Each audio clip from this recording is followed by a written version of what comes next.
Hello my viewers, this is Sakshi Sharma और आप देख रहे हैं शिवाक्षी मैथमेटिक्स चैनल। तो जैसे कि आप जानते हैं, आज मैं आपके लिए क्वेश्चन लेकर आई हूं जिसमें हम पढ़ेंगे डोमेन, रेंज और codomain.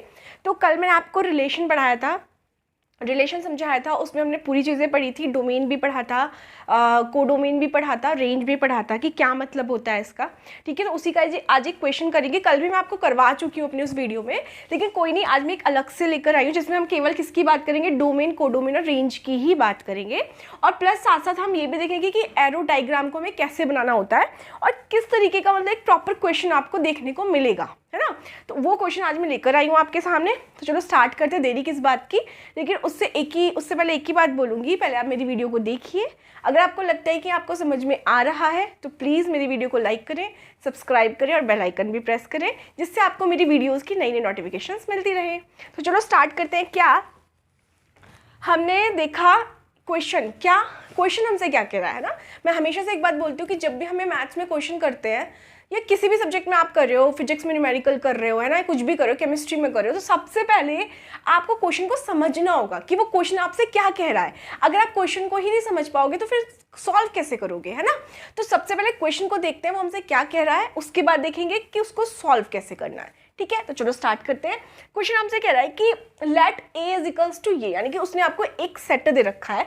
Define a relation from A to A. अब जो हमें रिलेशन बताना है वो ए टू ए का बताना है, मतलब एक ही सेट गिवन है, इसका इसी के साथ क्या रिलेशन है ये बताना है। ए टू ए मतलब उसका उसी के साथ क्या रिलेशन है बाई आर। अब उसने आपको एक सेट बिल्डर फॉर्म में एक रिलेशन दे भी रखा है। आगे देखो क्या कहना है, depict this relation using arrow diagram. तो पहले तो हमें इस रिलेशन को यहाँ पे एक एरो डायग्राम के थ्रू बताना है, और सेकंड में फिर हमें बताना है कि उसकी क्या डोमेन है, क्या रेंज है, क्या कोडोमेन है। ठीक है, ये आप क्वेश्चन आई थिंक समझ गए होंगे। अब सॉल्व करते हैं। अब सॉल्व करने के लिए एक बात बताइए मुझे। ठीक है, मैं समझ गई कि ये जो रिलेशन मुझे दे रखा है ए टू ए का दे रखा है, और इसका मतलब क्या हो गया कि ये जो मुझे डायग्राम बनाना है वो ए टू ए का बनाना है। भाई दो सेट है, दो सेट चाहिए।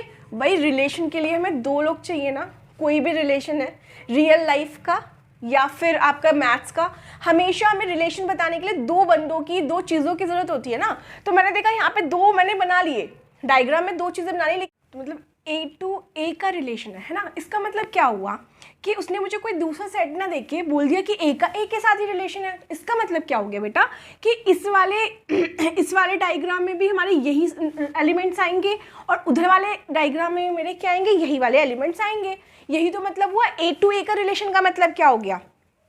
क्या नंबर की मुझे 1 2 3 4 5 6, ये भी इधर भी यही आएंगे 1 2 3 4 5 6। ठीक है, उसने मुझे बोला कि जो रिलेशन गिवन है आपको कैसा गिवन है, फ्रॉम ए टू ए, यानी कि पहला वाला डायग्राम भी जो मतलब सेट है मेरा ए, और दूसरा भी क्या हो गया सेट ए ही, और उसमें जो एलिमेंट्स आएंगे वो कौन से आएंगे जो मुझे सेट ए में गिवन है, 1 2 3 4 5 6 1 2 3 4 5 6। ठीक है, अच्छा जी, अब ये तो मुझे समझ में आ गया।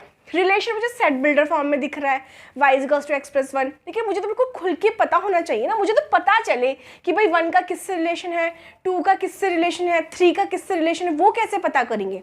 तो बेटा वो जो इसने हमें यहाँ पे ये कंडीशन दे रखी है ना, या इसको मैं बोलूँ कि जो रिलेशन दे रखा है उससे हम निकालेंगे। ठीक है, उससे पहले समझते हैं बेटा कि जो x, y है ये क्या गिवन है। तो देखो x का मतलब क्या होता है बेटा, स्मॉल x का मतलब क्या है, all the elements present in first set. मतलब यहाँ पे जो भी एक सेट है A, उसके जितने एलिमेंट्स उनको मैं क्या बोल रही हूँ, स्मॉल x, और दूसरे वाले सेट के सारे एलिमेंट्स को मैं क्या बोल रही हूँ, स्मॉल y। यानी कि मतलब क्या है कि जो y की वैल्यूज है वो तो मुझे यहाँ दिखनी चाहिए इस सेट के अंदर, और जो x की वैल्यूज है वो मुझे कहाँ दिखनी चाहिए, इस A के अंदर, इस वाले सेट के अंदर। चूंकि दोनों ए टू ए हैं तो इसलिए मैं ए भी नहीं बोल रही हूँ बेटा। अगर ए भी होता तो मैं इसको ए बोलती, इधर बी बोलती। अब दोनों ए टू ए ही सेट है, इसलिए मैं आपको क्या बोल रही हूँ, स्मॉल एक्स का मतलब इस वाले सेट के एलिमेंट्स और स्मॉल वाई का मतलब इस वाले सेट के एलिमेंट्स। ठीक है, तो चलो अब हम पता करेंगे कि किसका किसके साथ रिलेशन है। तो चलो सॉल्व करते हैं। हम कंडीशन मुझे क्या गिवन है, y is equals to x plus 1। ठीक है, और स्मॉल x का मतलब क्या बताया मैंने, all the elements present in set a, इस वाले में, पहले वाले सेट में।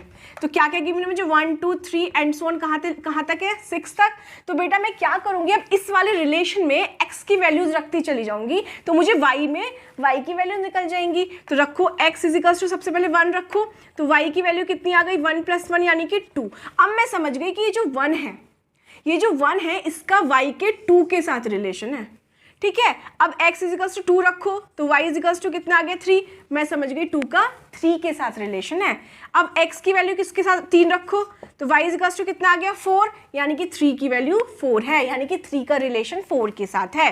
अब x इजिकल्स टू 4 रखो तो y इजिकल्स टू कितना मिला 5, तो कितना आ गया 5। अब x इजिकल्स टू 6 5 रखो तो y इजिकल्स टू कितना आ गया 6, ठीक है बेटा। अच्छा, अगर मैं x इजिकल्स टू 6 रखती हूँ, ध्यान से देखो इधर, अगर मैं x इजिकल्स टू 6 रखती हूँ देखो y की वैल्यू कितनी आएगी 7। अगर मैं इसमें x की इजिकल्स टू 6 रखती हूँ तो y इजिकल्स टू कितना आएगा 7। क्या मुझे सेट b में, यानी कि जो दूसरा सेट है, क्या मुझे इसमें 7 दिख रहा है? नहीं दिख रहा। इसका मतलब ये वैल्यू एग्जिस्ट ही नहीं करेगी, है ना भाई। जब मुझे किसी के, देखो रिलेशन बनाने के लिए 2 बंदे होने चाहिए ना भाई, किसी भी रिलेशन 2 बंदों के साथ में होता है ना, 2 लोग चाहिए भाई। नंबर्स का भी अगर रिलेशन बात करो तो 2 नंबर्स होने चाहिए, तभी तो मैं बता पाऊंगी ना कि दोनों के बीच में क्या रिलेशन है। यहाँ देखो, या y और x 2 टर्म्स की भी ना, तभी तो मैं समझ पा रही हूँ अच्छा y का x के साथ x+1 का रिलेशन है ना। तो इसलिए अब मुझे एक बार बताओ, 6 है, 6 का तो मुझे यहाँ पे कुछ दिख ही नहीं रहा ना, क्योंकि 6 का रिलेशन किसके साथ है 7 के साथ। तो क्या मैं यहाँ पे देख पा रही हूँ 7 को? नहीं। तो इसलिए इसका मतलब 6 का यहाँ पे रिलेशन प्रेजेंट ही नहीं है। ऐसे यहाँ 1 के साथ भी कोई रिलेशन नहीं है, ठीक है। तो आपको समझ में आया होगा। फर्स्ट क्वेश्चन का आंसर आपका ये रहा। तो क्वेश्चन कैसे सॉल्व करेंगे? जो भी रिलेशन गिवन होगा वहाँ उसमें x की वैल्यू रखते चले जाओ। x क्या होगा? All the elements present in set ए के सारे एलिमेंट्स कितने हैं? ये 6 तक। तो पहले x की जगह 1 रखा, फिर 2 रखा, फिर 3 रखा, तो मुझे y की वैल्यू मिलती चली गई। तो मैं समझ गई x का 1 यानी कि y की 2, x इक्वल्स टू 1 रखने पर y की 2 आई है, इसका मतलब 1 का रिलेशन 2 के साथ। x इक्वल्स टू 2 रखने पर y की वैल्यू 3 आ रही है, इसका मतलब 2 का रिलेशन 3 के साथ। x इक्वल्स टू 3 रखने पर y की वैल्यू 4 आई, इसका मतलब 3 का रिलेशन 4 के साथ। तो इस तरीके से हम अपने क्वेश्चंस को सॉल्व करेंगे, ठीक है।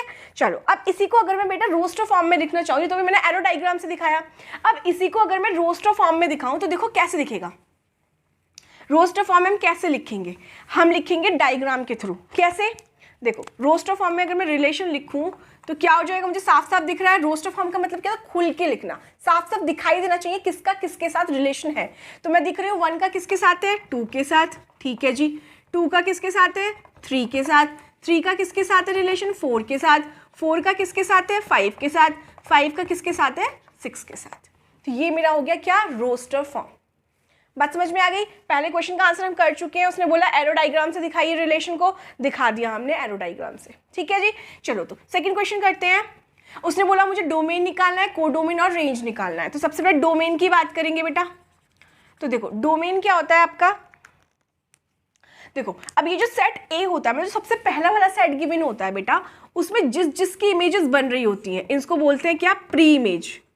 क्या बोलते हैं इसको? प्री इमेज, जो कि आपका डोमेन के इक्वल होता है, ठीक है। और इनसे जो ये बनती है, जो रिलेशन मुझे इधर दूसरे सेट में दिखाई देता है जो रिलेशन, उसको बोलते हैं क्या हम? इमेज। या जो जिसके किसके इक्वल होता है वो आपका होता है रेंज के इक्वल। बात समझ में आई? जो पहला सेट हम यहाँ पे बनाएंगे, फिर ये दूसरा सेट बनाते हैं, तो पहले सेट में जिनके रिलेशंस बन रहे हैं उनको बोलते हैं प्री इमेज, या उन्हीं को हम क्या बोलते हैं? डोमेन, ठीक है। फिर दूसरे सेट में जिसके साथ रिलेशन दिखता है हमें बना हुआ, वो कहलाती है इमेज, जिसको हम क्या बोलते हैं? रेंज। बात समझ में आई?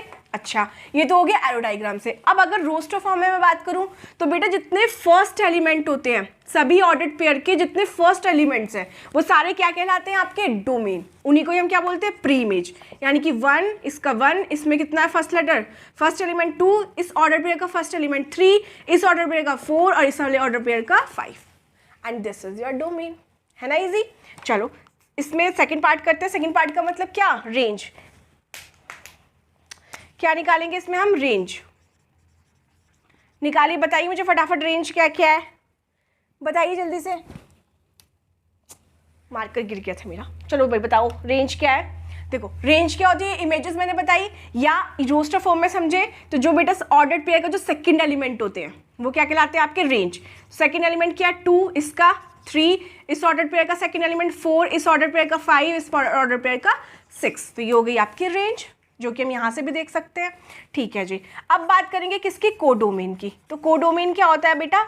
जो आपका सेकंड वाला जितना भी सेट होगा, चाहे वो ए है, बी है, कुछ भी है, उसके सारे element, all the elements of a set B, मतलब बी जहाँ पे जो भी दूसरा वाला सेट होगा, उसके सभी एलिमेंट्स क्या कहलाएंगे? आपके कोडोमेन। बात समझ में आई? देखो फिर से समझ लेते हैं। देखो यहाँ पे 6 की कोई इमेज नहीं बन रही थी, तो ये डोमेन में नहीं लिया मैंने।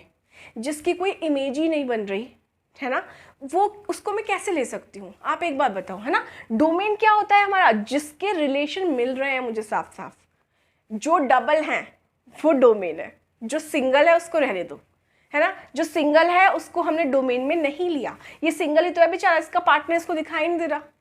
इसका पार्टनर कितना निकल के आया था? 7, बट वो यहाँ मुझे दिख नहीं रहा कहीं भी, है ना। तो इसका मतलब उस टर्म को हम स्किप कर देंगे, छोड़ देंगे, तो वो हमारे डोमेन का पार्ट नहीं होगा। ऐसे जब रेंज की बात करेंगे तो रेंज में बेटा 1 का कोई प्री इमेज नहीं बन रही। देखो 1 की कोई इमेज नहीं है, 1 किसी के साथ पेयर नहीं है, इसका मतलब इसको भी हम रेंज के अंदर नहीं लेंगे। तो देखो रेंज के अंदर हमने 1 नहीं लिया, ठीक है, बाकी सबको ले लिया। अब कोडोमेन में जितना भी आपका दूसरा वाला सेट होता है बेटा, उसके सभी एलिमेंट्स आते हैं कोडोमेन के अंदर। तो सारे एलिमेंट्स यहाँ पर आ गए, ठीक है। तो आई होप आपको समझ में आया होगा, है ना। कल फिर मिलेंगे एक नई वीडियो के साथ। मैं एनसीईआरटी का सेशन भी बहुत जल्दी स्टार्ट करने वाली हूँ। एनसीईआरटी के क्वेश्चंस आपको कराऊंगी, सो डरना नहीं है, बिल्कुल टेंशन नहीं लेनी है, मस्त होकर पढ़िए एकदम मैथ्स को, ठीक है। तो कल फिर मिलेंगे एक नई वीडियो के साथ, तब तक के लिए बाय बाय, टेक केयर।